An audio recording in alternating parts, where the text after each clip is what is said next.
Death সার্টিফিকেটটা আছে? কিটা ডেথ সার্টিফিকেটটা আছে? ডেথ সার্টিফিকেটটা দেখতে হবে রে, ওইটা পৌঁছাবো। ওইটা জন্ম সার্টিফিকেট হলে হবে না? জন্ম সার্টিফিকেটে তো হবে না, ওইটাই তো বলি, ডেথ সার্টিফিকেটটা হলে হয়ে যেত। ডেথ সার্টিফিকেট দেখতে হবে কোথায় আছে, কাগজপত্র বুঝতে পারছি, তা আজকে করে তো নয় কাগজটা।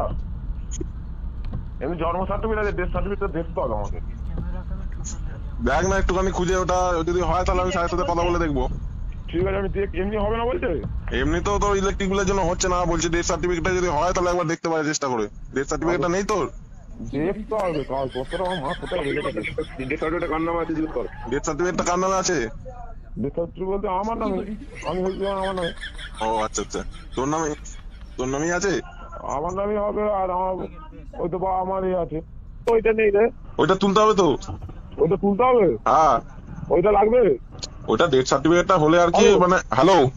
আচ্ছা, যদি আমার বাবা আমার নামে কিনে কি কি লাগবে বল, তাহলে আমার মায়ের নামে কিনবো। আরে ডেথ সার্টিফিকেট তোর ভাই, তার কারণ ডেথ সার্টিফিকেট যদি না পাই তখন কি করবো?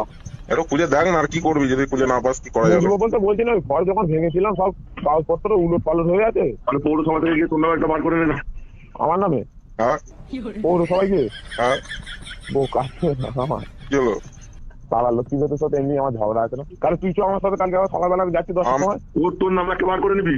আমার নামে ঠিক হ্যাঁ। আছে। হ্যালো, তোকে হ্যাঁ। তাহলে আমি সকালবেলা তাহলে ফোন করবো, তুই তাহলে আমার সাথে একবার যাবি। না, তোকে যেতে হবে, তুই গিয়ে বলবি স্যার আমার ডেথ সার্টিফিকেট। আমি আমি আমি যাবো তোর সাথে, তুই কি করতে হবে না করতে হবে খালি করে দিবি। আমি গেলে হবে না, আমার কালকে অনেক কাজ আছে আমার, ঠিক আছে? বলবি যে স্যার আমার ডেথ আচ্ছা ঠিক আছে।